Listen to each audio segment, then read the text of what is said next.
But okay. This would be the easier. Yeah, but it doesn't work. Clicking out. No. Oh, now it works. Okay, perfect.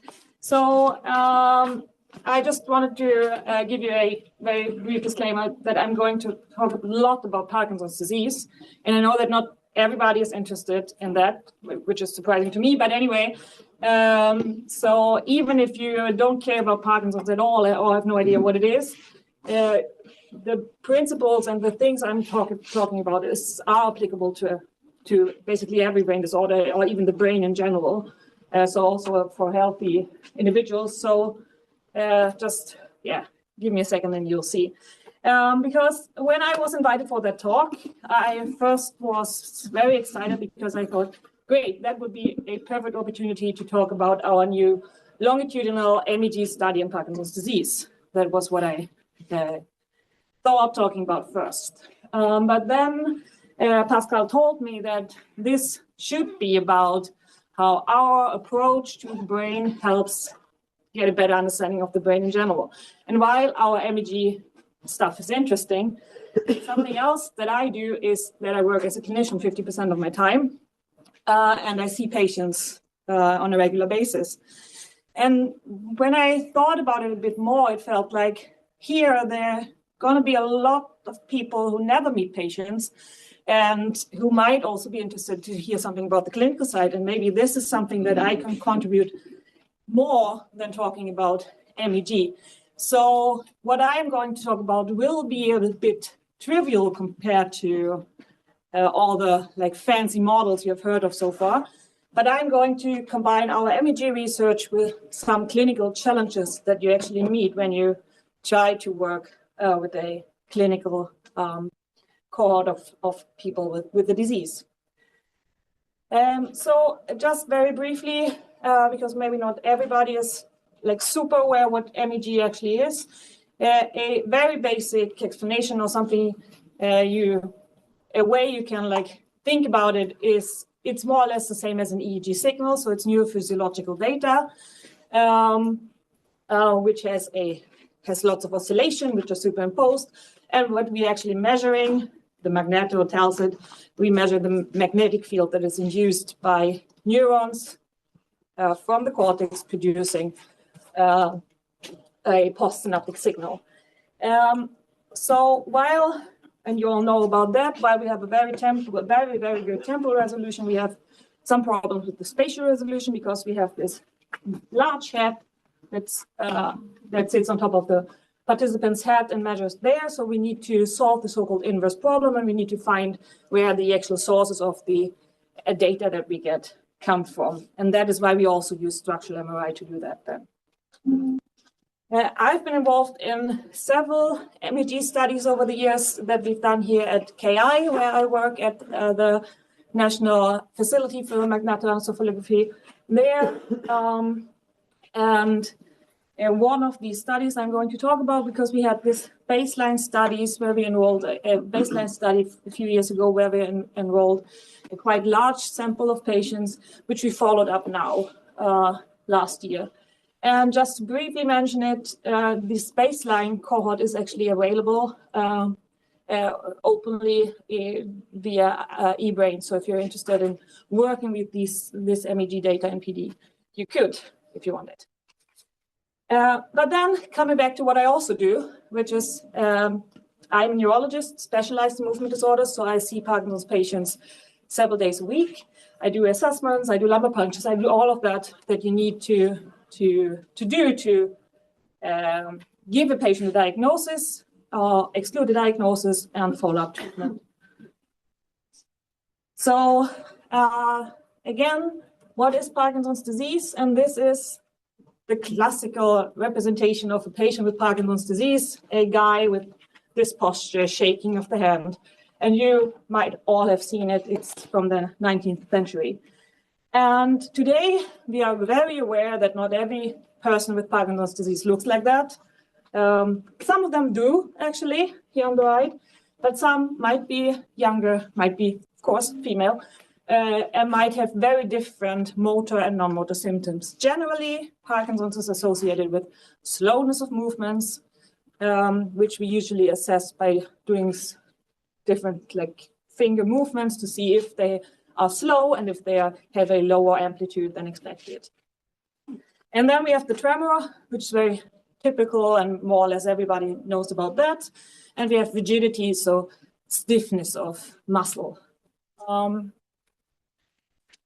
But yet, one problem with all the representations that you find of Parkinson's disease, when you just Google, like, show me a person with Parkinson's, you get these white male people with like the classical motor phenotype. But as I said, not everyone who has Parkinson's looks like that. Here's one awareness campaign pointing that out. And yes, the majority of patients is actually male, but of course they're 35% female. And since Parkinson's disease is relatively common, there are lots of women who have Parkinson's disease as well. And then something that you have to keep in mind is also that, yes, the average Parkinson's patient is pretty old, but 10 to 15% of them are younger than 40 at diagnosis. So they might be younger than you when they get a Parkinson's diagnosis. And one very famous example is that one. So from seeing these Parkinson's representations, you might expect that the guy on the left is the one having Parkinson's disease. But of course, that is not true. The guy on the right is Michael J. Fox, who got diagnosed when he was 30 years old. And so how I came to, or how the idea of talking about this part of my work during that talk evolved a bit, was when I saw this paper out in movement disorders, talking about how our models and how all the AI that we use in neuroimaging in Parkinson's disease to predict whatever we want to predict, how these studies might have some issues and problems. And one of them is that the vast majority of studies works on classifying Parkinson's versus healthy people. Of course, this is a relatively low-hanging fruit, and it might be very helpful to actually understand what is going on in Parkinson's disease when you compare to healthy controls. But is that actually what we need? And then some studies are addressing other problems. One of them is the classification against other Parkinsonian syndromes or the efficacy of therapy. And then another problem that this study pointed, or this review pointed out, is that very few of these AI-based neuroimaging studies actually meet a minimal quality defined by these 5 criteria. So looking at this, thinking, okay, we are, all of us, me included, trying to classify Parkinson's disease against a healthy, hopefully matched control group. But how often does it really happen that a completely healthy person randomly steps into my office and asks me if he or she has Parkinson's disease? Of course not. So these people have some other problem usually that they want to, they want to know if it is a Parkinson's disease or is it something else. Usually they are not healthy. So what we try to answer, or what many models and studies try to answer, is, do you have Parkinson's disease? Do you maybe have Parkinson's disease or something else, which might be interesting? And then very often also, do you have dementia? But is this actually what the patients want to know? What the people who come to me want to know? No, they want to know very different things. They want to know, does this treatment that you want to give me really help me? How much will I get side effects? Will I be demented in the future? Not today, because I'm feeling great today, but when will I get demented? How much time do I have left until I might need a walking aid or a wheelchair? And will I die from that? And like a few years ago, we tend to say, no, you don't die from Parkinson's disease, you die with Parkinson's disease. But more and more evidence shows that that is not actually true. So these are very important questions for the people that come to a doctor's office, and then also, will my kids be affected? So we have a kind of a mismatch here, what we actually do in our research and what the people want to know. And I have no easy solution for that, but I still wanted to to mention it just to be a bit thought-provoking here. And then the other question when we work with models is, what is the diagnostic accuracy for Parkinson's disease in the clinic today? So whichever model we build to classify Parkinson's has to be at least as good as that, otherwise it's useless. So what is this diagnostic accuracy? And here is a study that looked into people who died from whatever cause, but had a diagnosis of Parkinson's disease.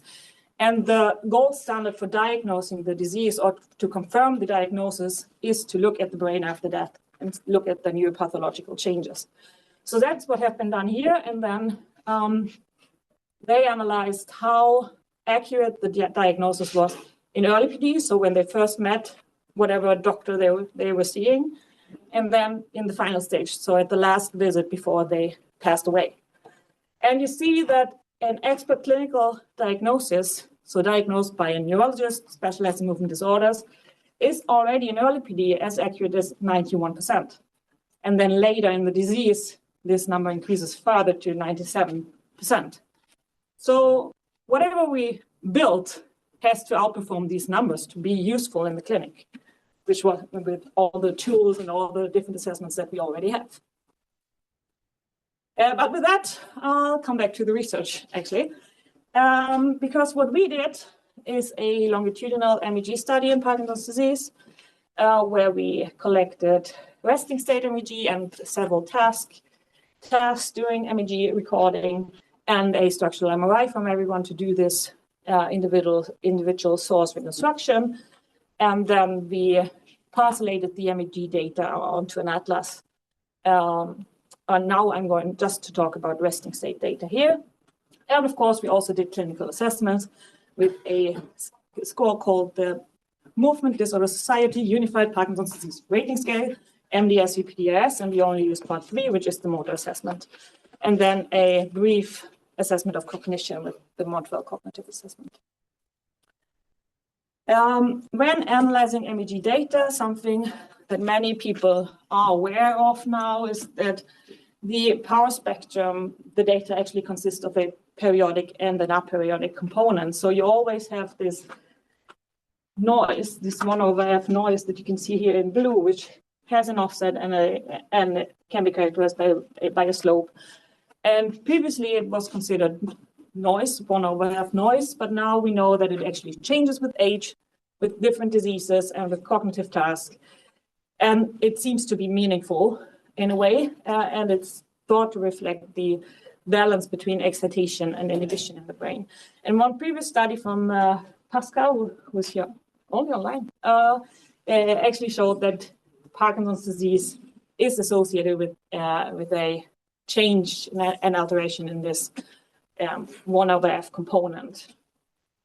And that's what we also replicate here in the baseline in this newer cohort that we collected here at KI, that people with Parkinson's disease compared with healthy participants do have a steeper slope of this 1/f component and then also a larger offset.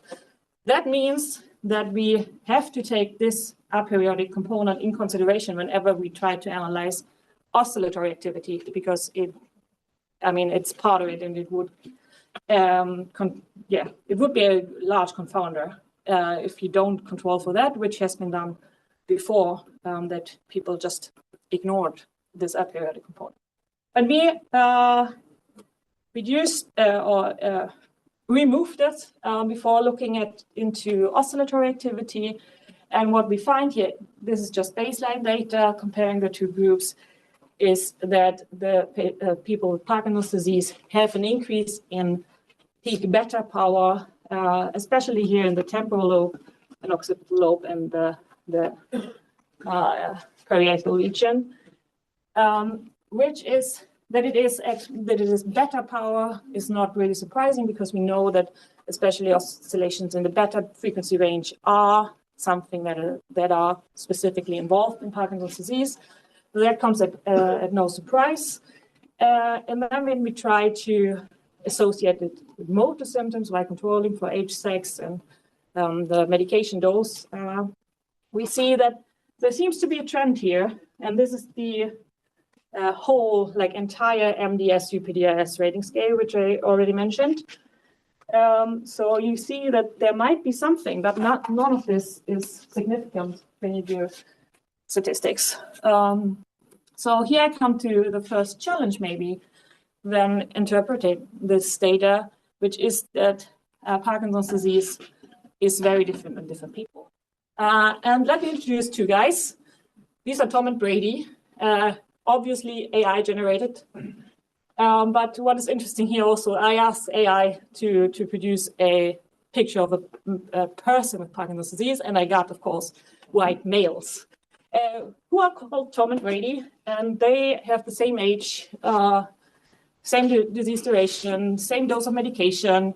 When you do this rating scale, which is called UPDRS, you get a score at 18 points, which is a mild to moderate, like motor problems, motor severity when it comes to this specific bradykinesia, rigidity, tremor, and all the stuff that you're assessing in the score.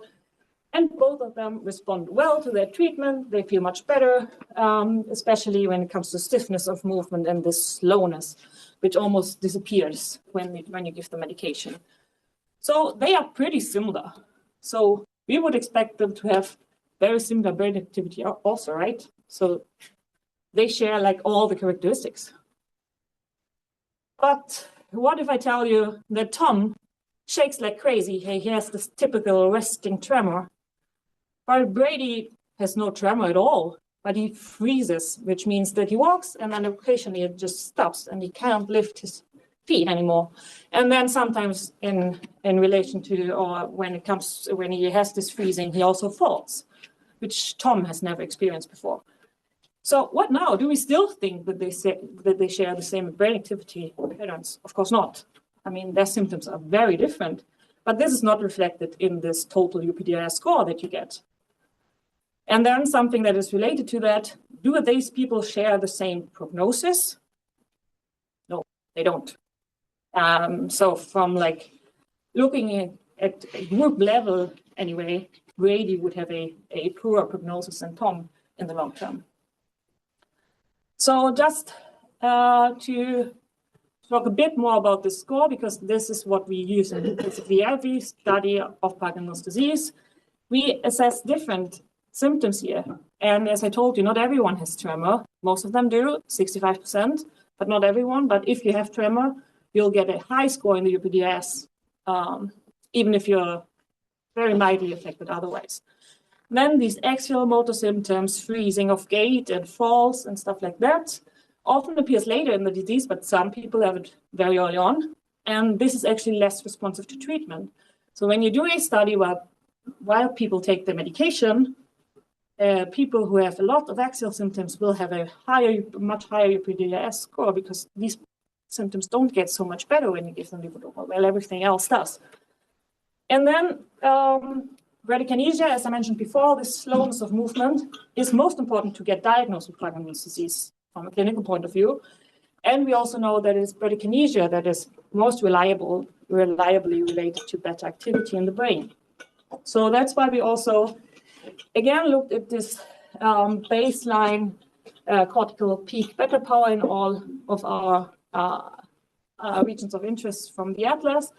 And when you again try to associate the PD-related beta change, not with the whole UPDRS, but only with bradykinesia, you actually get regions that are significantly associated with that and in a negative direction, which means that this increase in beta power in these temporal occipital regions might be something that is compensation or something else. I mean, that's one interpretation for it. Because in Parkinson's disease, you have an increase, but then this increase is actually associated with less symptoms. Now coming to the actual longitudinal data. So we followed these people for over 4 years. And you would expect that people get worse, of course, in their UPDRS. So the score should be higher at follow-up than at baseline. But this did not reach statistical significance here. So yes, they tend to get worse, but Parkinson's disease is a very slowly progressive disease in general. So they are fairly stable, many of them, some even improved. And how is that possible? Why do they improve? Because they almost doubled the medication dose. So some of them might have not been optimally treated at baseline and got a higher dose of levodopa over time and improved a lot, actually.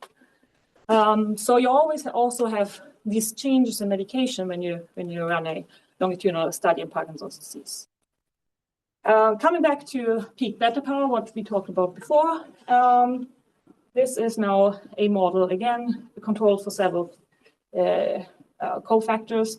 And you see that this group time point interaction is not significant in any of these regions. There seems to be like differential changes, but nothing's significant here. So we see no longitudinal change in peak, or we have no evidence for longitudinal change in peak beta power. And again, the folks that we measured were almost stable in their motor symptoms in on medication state. So it might be that we don't see anything because they just didn't get worse enough. And that is a problem when you try to study a disorder that is so slowly progressive and that is on the other hand so variable, because we have the people that actually came back to do the study who were almost stable, and then we have a high dropout rate of more than 50% of people who didn't want to participate because they were in a wheelchair that just felt too much coming back, or they have advanced therapies with deep brain stimulation and pump therapies, or they are dead even. Or they became demented and couldn't make it for that reason. So we have these like two very different cohorts, which also, of course, induces a bias here. Then again, looking at better change over time and the association with symptoms, again, with the whole UPDRS, there's no significant association in any brain region. But here with bradykinesia, we see now a positive relationship, which could mean that this potentially compensatory effect that you see early in the disease diminishes with disease progression, or this association compensatory mechanism. But again, you'll never be 100% sure what this actually is, if it is compensation or not, just from looking into that data, because on the other hand, as I mentioned before, we have these treatment effects. And the people in the study were measured in the so-called on medication state, which means that they took their regular dose of medication. One reason is just practical, because otherwise nobody would have come back, because they would be much worse now when they try to do a washout.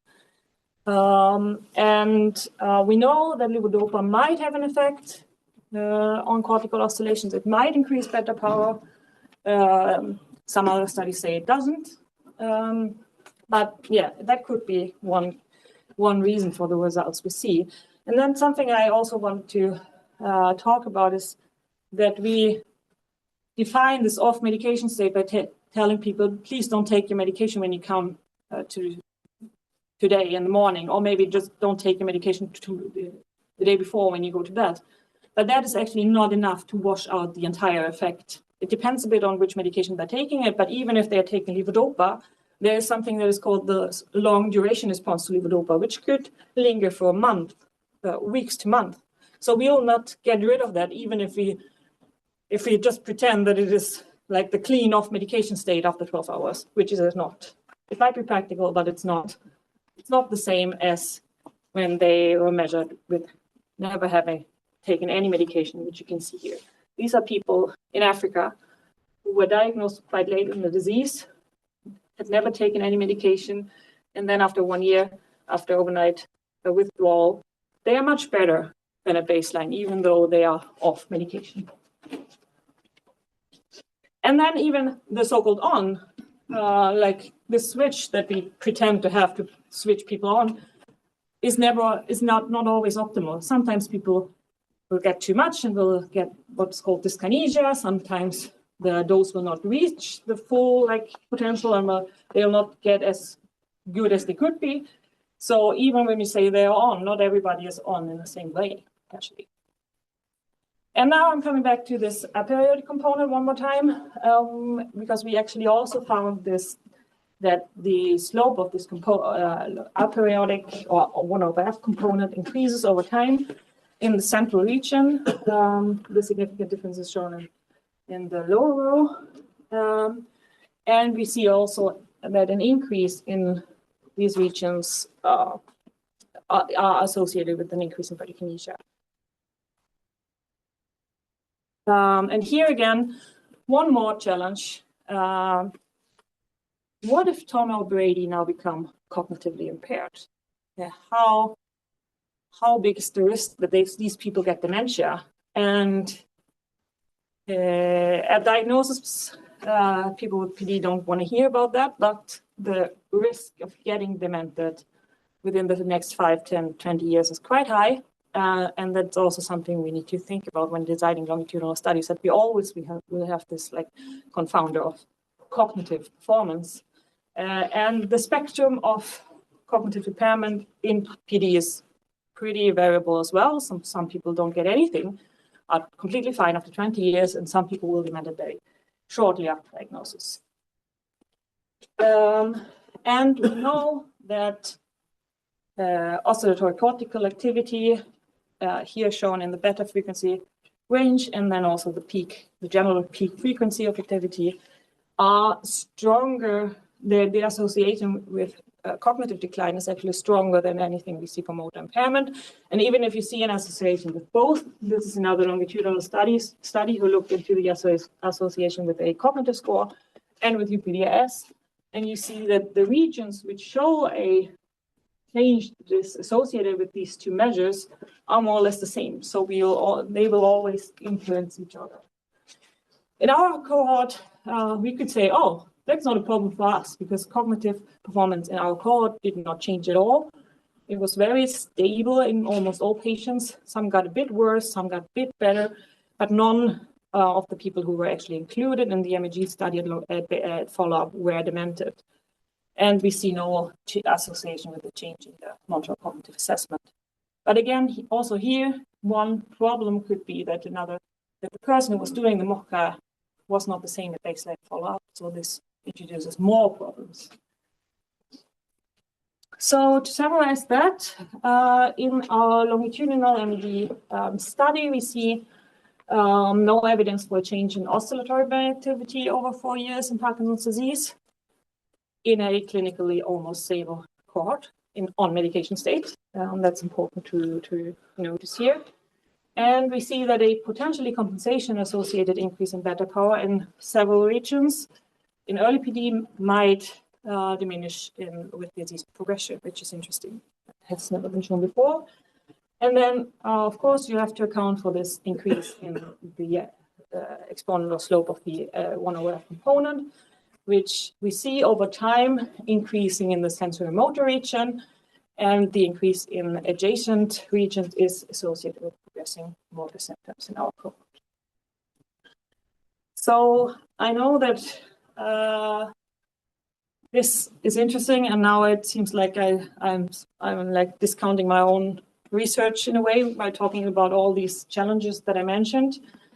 But I just thought that it's something that even though I work with patients all the time and meet these people, tend to forget when I just have a data set and just numbers in a table, and I get so excited and so like invested in my own research that I sometimes forget all the things that are actually challenges when it comes to getting the data that we have then.